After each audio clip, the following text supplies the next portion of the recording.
Welcome po to Reviewers, a compilation of exam reviewers and item explanations.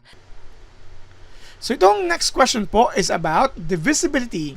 So we have here 9,651,492 is divisible by 2, 3, 4, 5, 6, and 9. Letter A, I and double I only. B, double I and triple I only. C, I, double I, V or 5 and VI only. D, I, double I, triple I, V and VI only. Or letter E, I, double I, triple I, IV and V only. So to answer this question po, dapat alam po natin ano po yung mga divisibility rules. Divisibility rules po sa mga nakakalimot po is a help or a hint for us to determine whether a certain number is divisible by, say for this, 2, 3, 4, 5, 6, and 9 without even using any calculator. Now, in your examination, if ever wala po tayong calculator, then we need to really remember the divisibility rules po. Pero pag may calculator naman, you try to input that number to your calculator and divide by 2, 3, 4, 5, 6, and 9. If there's no decimal place, then automatically it's divisible by a certain number. So ito po yung una natin. Okay, so we have here 9,651,492. Now, for our first divisibility, let's check I, which is on 2. The divisibility rule for 2 is that the last digit or the ones digit is divisible by 2. If it is, then the entire number, no matter how large it is po, is automatically divisible by 2. Since yung digit dito is divisible by 2, then this is also divisible by 2. Okay? Or it's even number. You know what the even numbers are? 2, 4, 6, 8, and we also include 0. Okay? So it's I, check na po yan. With this in mind, yung option B, using cancellation po, tanggal na po yan. Kasi wala naman po single I dito eh. Okay? Because we are sure that the single I is correct. Now, I would like you to jump to IV, which is on 5. Kasi mas madali ito eh. We often memorize that in our elementary years, 5, 10, 15, 20, 25, so on and so forth. Now, there are only 2 digits that we can say divisible by 5. Ito po yung divisibility rule ng 5. If the last digit is either 0 or 5, then it's divisible by 5. Kagaya ng 5, 10, 15, 20, 2,000,005, 5,315,000, as long as the units digit is 5 or 0, automatically it's divisible by 5. However po, yung number natin is 2. The units digit is 2.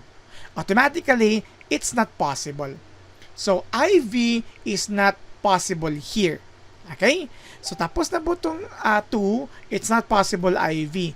Going to your options, pag may makita po tayong IV, that's letter E, automatically, drop down na po yung option na yan. Okay? So, yan po yung first 2. May 4 pa po tayong natitira. Let's have double I po.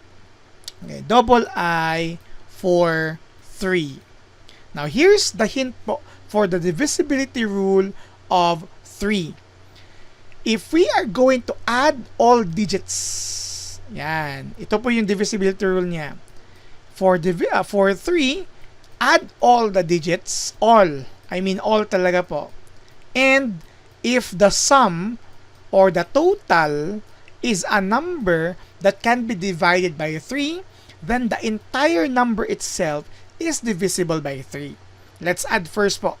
9 plus 6 is 15, plus 5 is 20, plus 1 is 21, plus 4 is 25, plus 9 is 34, plus 2 is 36. Let's do it again. 9, 15, 20, 21, 25, 34, 36. As mentioned po, check if this is divisible by 3. If the sum of all digits is divisible by 3, which is true, 36 can be divided by 3, that will yield as 12, then automatically divisible by 3 na po yung 9,651,492. That's the divisibility rule of 3 po. Okay? So, with that in mind, yung ating double I is automatically part of it. So, yung A, may I and double I, tama na yun. Our C, I, double I, tama din. And letter D, I and double I. So, we will not be able to remove any of the remaining options. Okay. I know mataas po ito, but probably may lalabas na ito sa ating examination. Now, here's the another good thing about the divisibility rule. If a number is divisible by 2 and 3 at the same time, automatically, it's also divisible by 6. Bakit po? Kasi nga, 3 times 2 is 6. If a number is divisible by 2, that means even po siya. And that same number is divisible by 3, where all the digits when added is divisible by 3, automatic na po yung divisible by 6 po siya. With this in mind, letter A is also cancelled now. We are down with our two options now. I, check. Double I, check. We have here, check as well. So, since both options has 6, so we are already assuming it's divisible by 9. Okay? So, wag na po natin hanapin yan kasi may time limit tayo dito. But of course, if you would like to know, 9 works the same way with 3.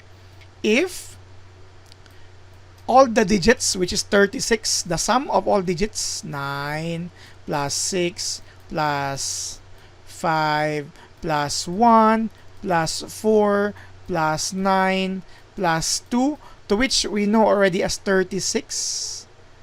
If the sum is divisible by 9, then the digit is also divisible by 9. 36 divided by 9, yes, that's actually 4.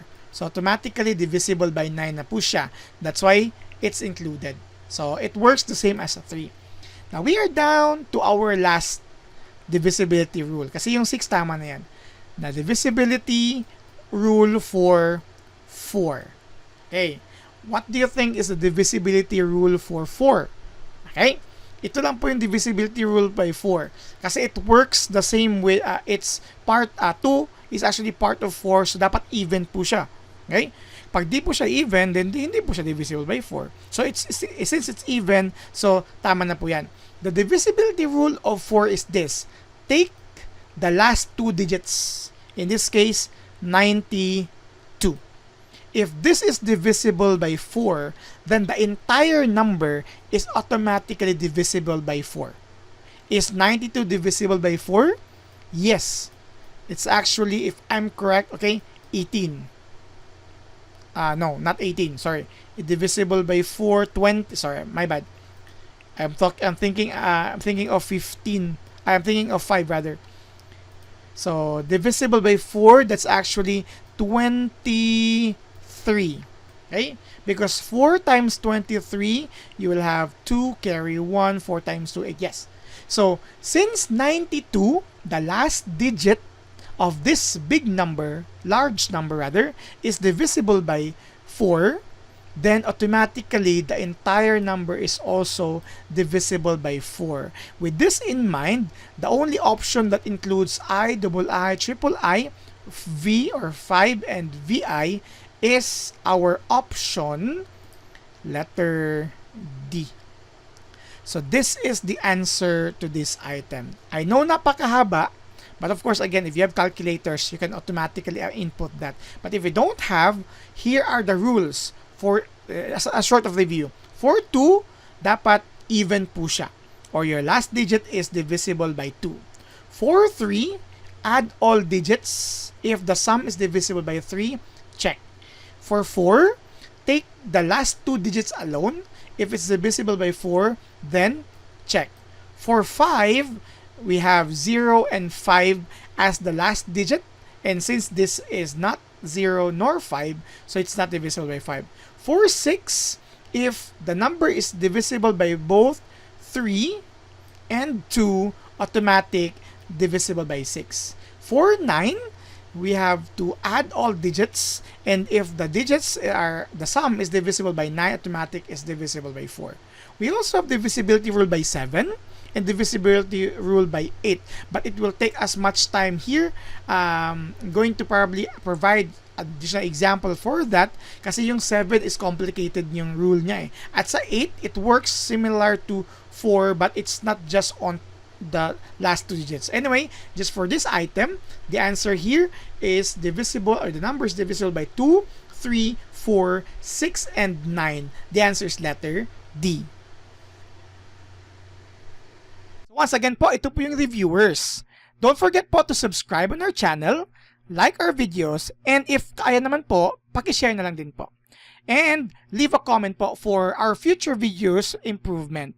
And follow our FB page and stay tuned for more videos. Maraming salamat!